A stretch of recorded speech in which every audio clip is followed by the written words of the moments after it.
மாண்புமிகு பேரவைத் தலைவர் அவர்களே, மாண்புமிகு தமிழ்நாடு முதலமைச்சர் அவர்களே, இப்பேரவையில் வீற்றிருக்கும் மாண்புமிகு அமைச்சர் பெருமக்களே, மாண்புமிகு சட்டமன்ற உறுப்பினர்களே, எனது பணிவான வணக்கங்களை தெரிவித்துக் கொண்டு தமிழ்தாயின் திருவருளையும் மக்கள் நலனையே வழிகாட்டியாக கொண்டும் எத்திக்கும் ஒலிக்கும் எங்கள் தலைவர் மாண்புமிகு தமிழ்நாடு முதலமைச்சர் தளபதியார் அவர்களின் நலத்திட்டங்களை புவியெங்கும் பரப்பும் பெரும் பொறுப்போடு இந்த ஜனநாயக பேரவையில் எனது கன்னி பேச்சை தொடங்குகிறேன். மாண்புமிகு பேரவைத் தலைவர் அவர்களே, எங்களுக்கு முகவரி வழங்கி மற்ற கட்சிகளுக்கு முடிவுரை எழுதி வரலாற்று சிறப்புமிக்க வெற்றினை பெற்ற எங்கள் தளபதியார் அவர்களை வணங்குகின்றேன்.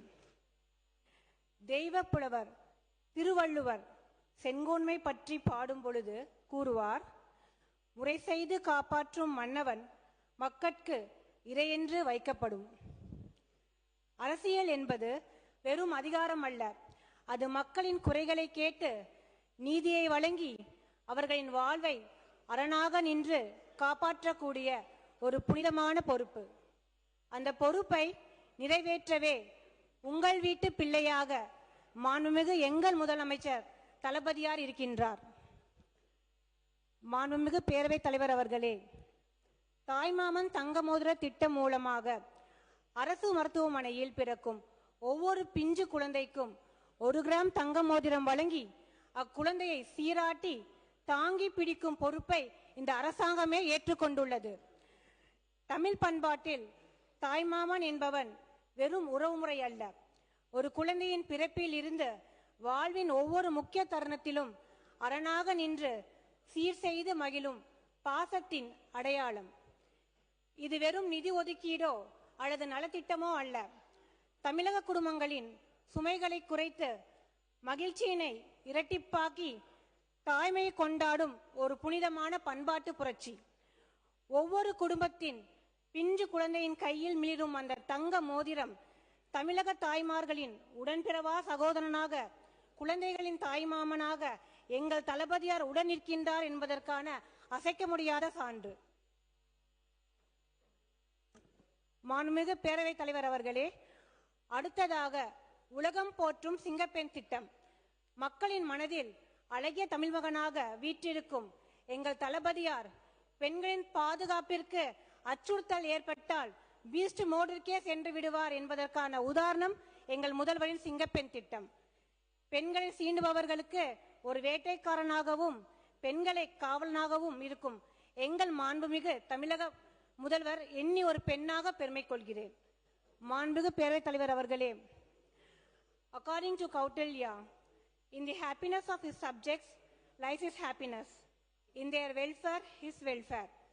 Whatever pleases himself he shall not consider as good, but whatever pleases his subjects he shall consider as good.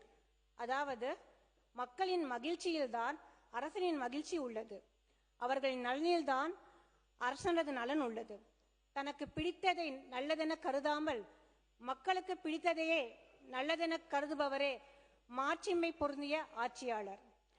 இக்கூற்றின்படி தமிழகத்தில் நல்லாட்சி வழங்கிக் கொண்டிருப்பவரே எங்க மாண்புமிகு தளபதியார். மாண்புமிகு பேரவைத் தலைவர் அவர்களே, அடுத்ததாக என் தொகுதியான கவுண்டம்பாளையம் சார்ந்த சில கோரிக்கைகளை முன்வைக்கின்றேன். என்னுடைய தொகுதியான கவுண்டம்பாளையத்திற்கு உட்பட்ட சில பகுதிகளில் அரசு புறம்போக்கு நிலங்களில் 40-50 வருடங்களாக மக்கள் வசித்து வருகிறார்கள். அவர்கள் மின்கட்டண ரசீது போன்ற முறையான ஆவணங்களை வைத்துள்ளார்கள். இருப்பினும் இதுவரை இவர்களுக்கு பட்டா வழங்கப்படாததால் பொருளாதார உரிமைகள் மற்றும் வாய்ப்புகள் மறுக்கப்படுகிறது. உதாரணமாக, அவர்கள் முன்னேற்றத்திற்கு வங்கியில் கடன் வாங்க இயலாத சூழல், வாழும் இடத்தில் இருந்து வெளியேற்றப்படுவோமோ என்றும் அச்சம் போன்ற இன்னல்களுக்கு ஆளாகிறார்கள். முந்தைய ஆட்சியில் புறக்கணிக்கப்பட்ட இப்பகுதி மக்களின் நீண்டகால கோரிக்கைகளை ஏற்று மாண்புமிகு வருவாய் மற்றும் பேரிடர் மேலாண்மை துறை அமைச்சர் அவர்கள் உடனடியாக தலையிட்டு அம்மக்களுக்கு வீட்டுமனை பட்டா வழங்கி அவர்களின் வாழ்க்கை தரத்தை மேம்படுத்தி தருமாறு தாழ்மையுடன் கேட்டுக்கொள்கின்றேன். மாண்புமிகு பேரவைத் தலைவர் அவர்களே, எனது தொகுதிக்கு உட்பட்ட பெரியநாயக்கன்பாளையம் பகுதியில் அரசு மருத்துவமனையில் செயல்பட்டு வருகிறது. இதில் நாள்தோறும் நூற்றுக்கணக்கான நோயாளிகள் வருகை தருகிறார்கள். மேலும் சுற்றியுள்ள பகுதிகளில் இருக்கும் மலைவாழ் மக்களும் இந்த மருத்துவமனையை நம்பி உள்ளனர். இதில் இருக்கும் அறுவை சிகிச்சை மையத்தினை மேம்படுத்தவும், மேலும் மேம்படுத்தப்பட்ட மருத்துவ சேவைகளுக்கான விபத்து சிகிச்சை மையம் மற்றும் அவசர சிகிச்சை மையங்களை ஏற்படுத்தவும், அதற்கு தேவையான மருத்துவ உபகரணங்களை விரைவில் வழங்கி உதவுமாறு மாண்புமிகு மக்கள் நல்வாழ்வு மற்றும் குடும்ப நலத்துறை அமைச்சர் அவர்களை கேட்டுக்கொள்கின்றேன். என் அன்பிற்கினிய கவுண்டம்பாளையம் தொகுதி மக்களே, உங்கள் ஒவ்வொரு நம்பிக்கைக்கும் நான் பொறுப்பாக இருப்பேன்.